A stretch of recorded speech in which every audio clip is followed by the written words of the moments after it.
Online शिक्षण में आप सभी का स्वागत।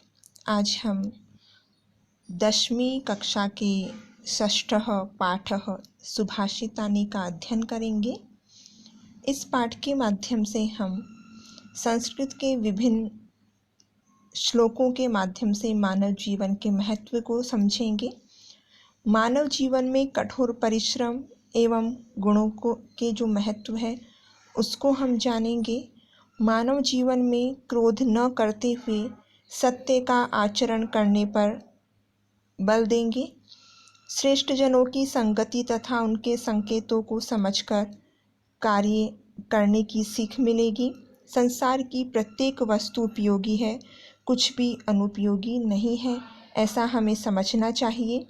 जीवन के सुख दुख को बराबर हमें समझना चाहिए। ये सब शिक्षाएं हमें इन श्लोकों के माध्यम से मिलेगी। सबसे पहले सुभाषितानि, इस शब्द का क्या अर्थ है? सु यहाँ पर उपसर्ग है जिसका अर्थ होता है सुंदर या मधुर, और भाषितम का अर्थ होता है वचन यानी अनेक वचन। भाषितानि बहुवचन शब्द है, तो सुंदर और मधुर वचनों का यहाँ पर संग्रह है। प्रथम श्लोक है आलस्यम हि मनुष्याणां शरीरस्थो महान रिपुः नास्ति उद्यम समो बंधुः कृत्वा यम नावसीदति। अन्वयः आलस्यम हि मनुष्याणां शरीरस्थः महान रिपुः उद्यम समः बंधुः न अस्ति यम कृत्वा मनुष्यः न अवसीदति। आलस्यम यानी आलस्य, परिश्रमहीनता। मनुष्य के शरीर में स्थित, शरीरस्थ शरीर में स्थित उसका महान यानी बहुत बड़ा, रिपुः यानी शत्रु है। उद्यम समः और परिश्रम के समान, बंधुः न अस्ति कोई मित्र नहीं है। यम कृत्वा परिश्रमं कृत्वा परिश्रम को करके न अवसीदति वह दुखी नहीं होता। अर्थात व्यक्ति परिश्रम को कर कर हमेशा प्रसन्न रहता है, स्वस्थ रहता है। इसलिए मनुष्य को हमेशा परिश्रम को महत्व देना चाहिए, परिश्रम करते रहना चाहिए। आलस से हमारे शरीर में कभी भी नहीं आना चाहिए। गुणी गुणम वेत्ति न वेत्ति निर्गुणो बलं वेत्ति न वेत्ति निर्बलः पिको वसन्तस्य गुणः न वायसः करी च सिंहस्य बलं न मूषकः। अन्वयः गुणी गुणं वेत्ति निर्गुणः न वेत्ति बली बलं वेत्ति निर्बलः न वेत्ति पिकः वसन्तस्य गुणं वेत्ति वायसः न करी सिंहस्य बलं मूषकः न।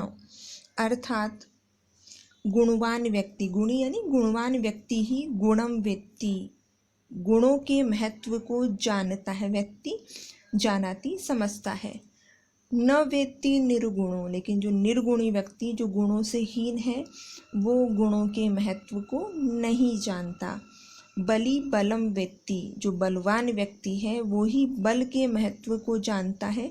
न वेत्ति निर्बलः, और बलहीन व्यक्ति उसके महत्व को, बल के महत्व को नहीं समझता।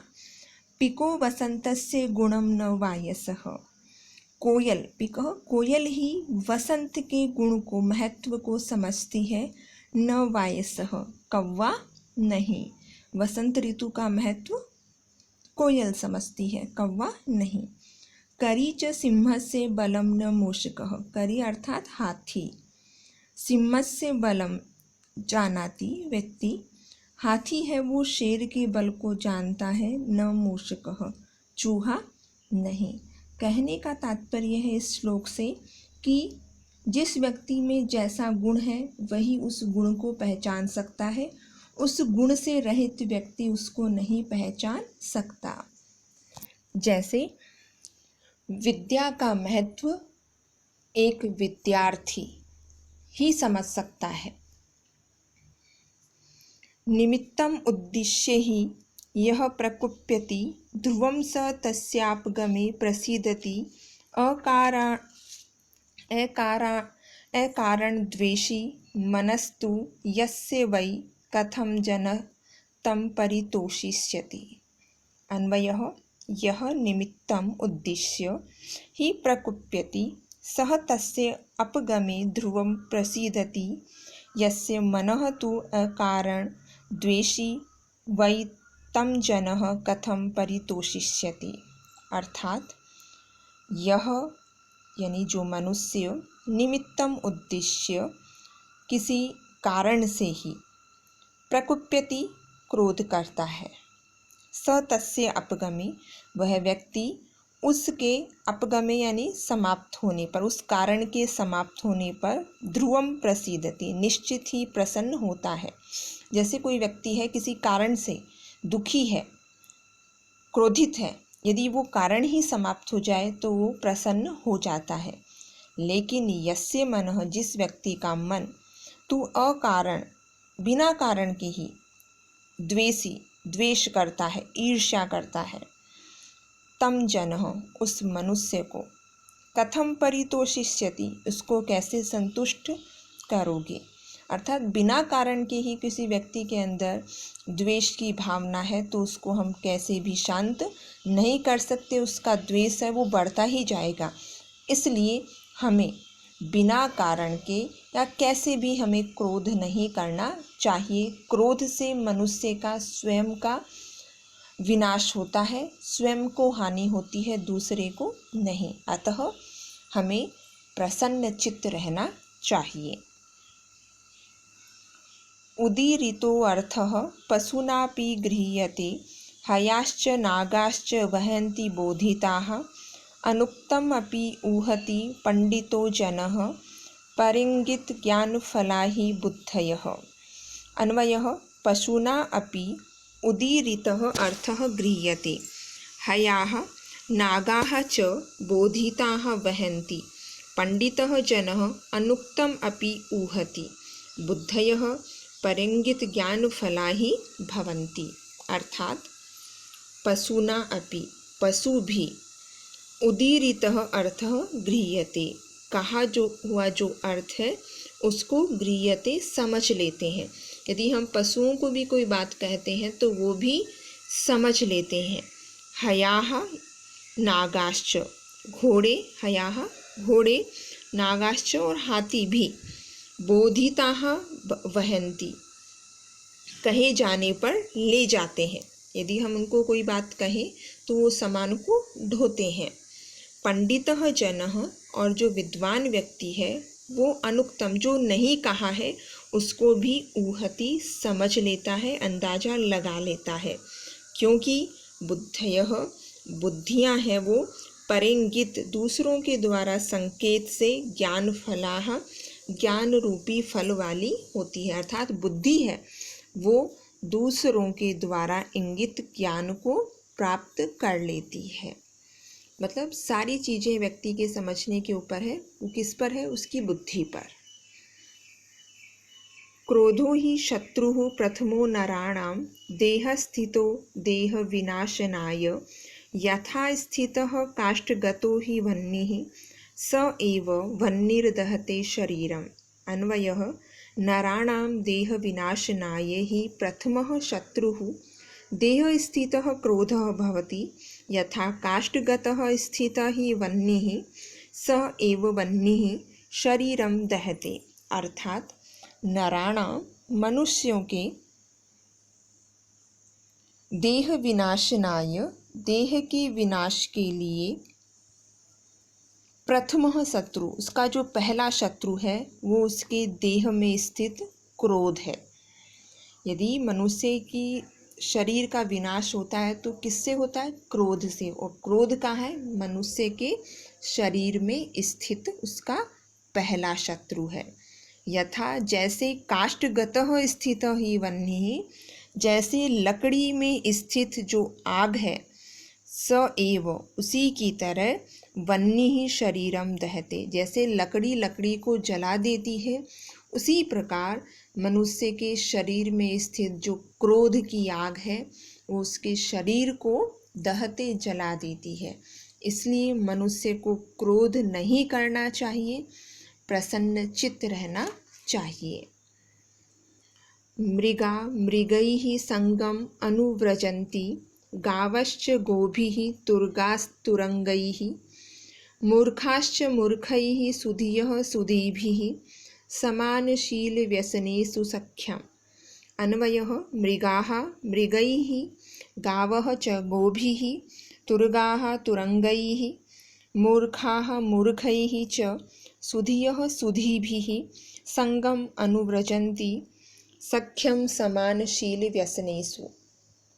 अर्थात मृगाः हिरण, मृगैः सह हिरणों के साथ ही, गावः गायें हैं वो, गोभिः गायों के साथ ही, तुर्गाः तुरंगाः मतलब जो घोड़े हैं वो, तुरंगैः सह घोड़ों के साथ ही, अश्वैः सह, मूर्खाः मूर्ख लोग मूर्खों के साथ ही, सुधियः और बुद्धिमान लोग बुद्धिमान लोगों के साथ ही, संगम अनुव्रजन्ति साथ साथ जाते हैं, साथ साथ रहते हैं, सख्यम समान शील व्यसनेषु समान व्यवहार और स्वभाव वालों में मित्रता होती है। कहने का तात्पर्य है इसमें कि मित्रता व्यक्ति किसके साथ करता है, जैसा उसका स्वभाव है वैसे ही व्यक्ति के साथ वो मित्रता करता है। तो इसमें मित्रता का स्वभाव बताया है। सेवितव्यो महावृक्षः फलच्छाया समन्वितः, यदि दैवात् फलं नास्ति छाया केन निवार्यते। अन्वयः फलच्छाया समन्वितः महावृक्षः सेवितव्यः, दैवात् यदि फलं नास्ति छाया केन निवार्यते। अर्थात फल और छाया से युक्त जो महान वृक्ष है उसी को सेवा करनी चाहिए, उसका आश्रय लेना चाहिए, क्योंकि दैवात यदि भाग्य से, फलम नास्ति फल नहीं मिलता है, तो छाया केन निवार्यते छाया कैसे रोकी जा सकती है। अर्थात जिस पेड़ पर भाग्य से फल नहीं लगे लेकिन कम से कम वो छाया तो देगा, छाया के योग्य तो है ही। इसलिए हमेशा हमें पेड़ों की रक्षा करनी चाहिए, अधिक से अधिक पेड़ लगाने चाहिए। हमारी जो प्रकृति है, हमारा जो पर्यावरण है वो पेड़ों के माध्यम से ही सुरक्षित है, इसलिए हमें अधिक से अधिक पेड़ लगाने चाहिए और उनकी रक्षा करनी चाहिए। अमंत्रम अक्षरम नास्ति नास्ति मूलम अनौषधम, अयोग्यः पुरुषः नास्ति योजकस्तत्र दुर्लभः। अन्वयः अमंत्रम अक्षरम न अस्ति, अनौषधम मूलम न अस्ति,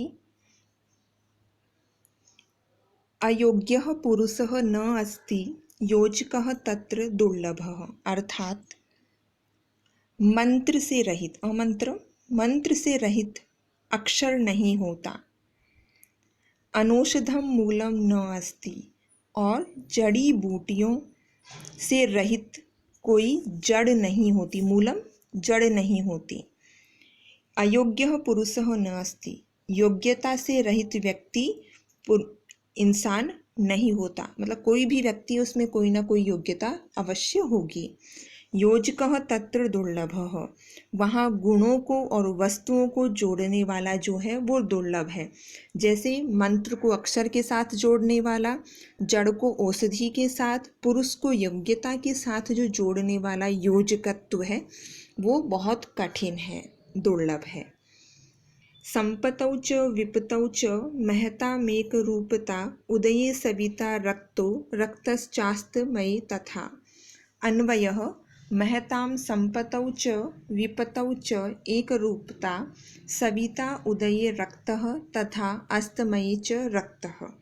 अर्थात महताम यानी जो महापुरुष लोग हैं वो संपत्ति में और विपत्ति में एक रूप रहते हैं, एक समान रहते हैं। जैसे सविता सूर्य है, उदय, उदय होने पर रक्त होता है, लाल होता है, और अस्तमय, और अस्त होने पर भी रक्त होता है, लाल होता है। अर्थात जो महापुरुष हैं, चाहे संपत्ति हो चाहे विपत्ति हो, वो उनमें एक समान रहते, एक समान व्यवहार करते, उनमें कोई परिवर्तन नहीं आता। जिस प्रकार सूर्य है, जब वो उदय हो रहा है, ठीक है, उन्नति में है, अस्त हो रहा है, जब अस्त हो रहा है मतलब विपत्ति में, तो दोनों समय में वो लाल ही रहता है, मतलब एक समान रहता है। इसलिए हमें हमेशा सभी परिस्थितियों में, चाहे सुख है दुख है, हमें एक समान रहना चाहिए। अंतिमः श्लोकः। विचित्रे खलु संसारे नास्ति किंचित निरर्थकम् अश्वश्चेत् धावने वीरः भारस्य वहने खरः। अन्वयः। विचित्रे संसारे खलु किंचित निरर्थकं न अस्ति अश्वः चेत् धावने वीरः भारस्य वहने खरः अस्ति। अर्थात यह जो संसार है वो क्या है, विचित्र है। खलु यानी निश्चित ही विचित्र है। क्यों है? किंचित निरर्थकम न अस्ति, इस संसार में कोई भी चीज़ निरर्थक नहीं है, मतलब कोई है तो उसका कोई ना कोई सार्थक अर्थ है। जैसे अश्व, यदि घोड़ा है तो वो धावने वीर, दौड़ने में वीर होता है, और भारत से वहने खरः अस्ति, और बोझ ढोने में जो खर मतलब गधा है वो होता है। मतलब गधा दौड़ नहीं सकता लेकिन वजन उठा सकता है, ऐसे ही घोड़ा है वो दौड़ सकता है लेकिन वजन नहीं उठा सकता। अर्थात इस पृथ्वी पर जो भी व्यक्ति है उसका अपना कोई ना कोई महत्व है, बिना महत्व का कोई भी नहीं है। धन्यवादः। पुनर्मिलामः।